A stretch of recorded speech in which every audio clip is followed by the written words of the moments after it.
A attendee uses a new iPhone X during a presentation for the media in Beijing. Thomson Reuters by Stephen Ellis. San Francisco Reuters. Apple Inc. won accolades from privacy experts in September for assuring that facial data used to unlock its new iPhone X would be securely stored on the phone itself.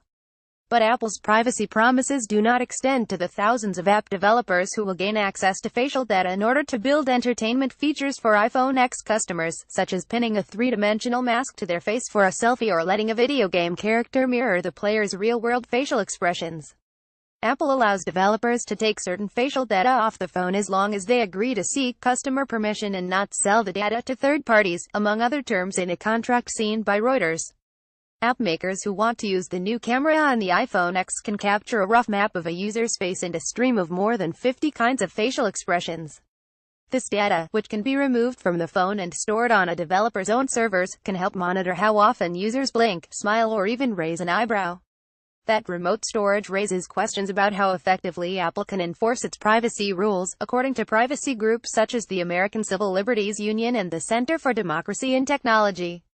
Apple maintains that its enforcement tools, which include pre-publication reviews, audits of apps, and the threat of kicking developers off its lucrative App Store, are effective. The data available to developers cannot unlock a phone. That process relies on a mathematical representation of the face rather than a visual map of it, according to documentation about the Face Unlock system that Apple released to security researchers. But the relative ease with which developers can whisk away face data to remote servers leaves Apple sending conflicting messages. Face data is highly private when used for authentication, but it is shareable with the user's permission when used to build app features.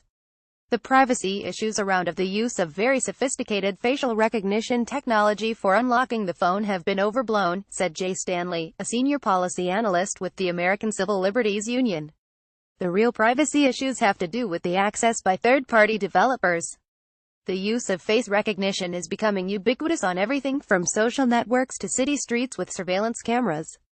Berlin law enforcement officials in August installed a facial recognition system at the city's main railway station to test new technology for catching criminals and terrorists.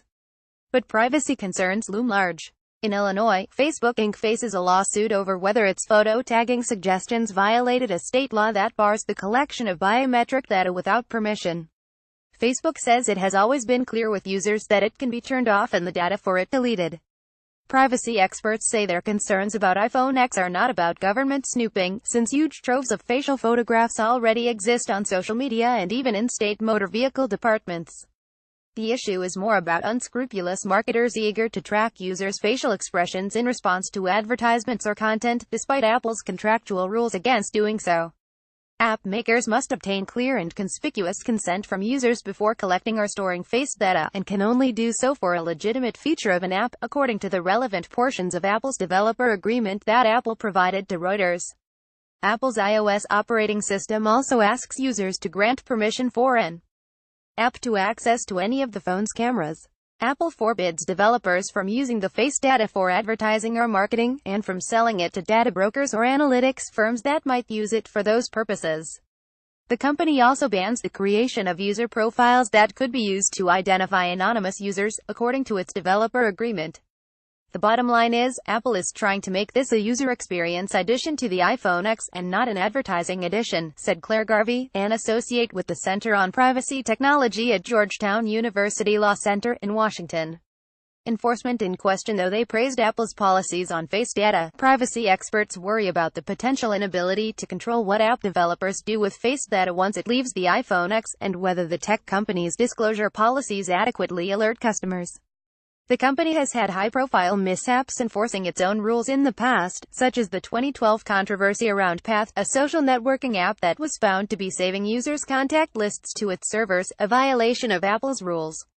One app developer told Reuters that Apple's non-negotiable developer agreement is long and complex and rarely read in detail, just as most consumers do not know the details of what they agree to when they allow access to personal data.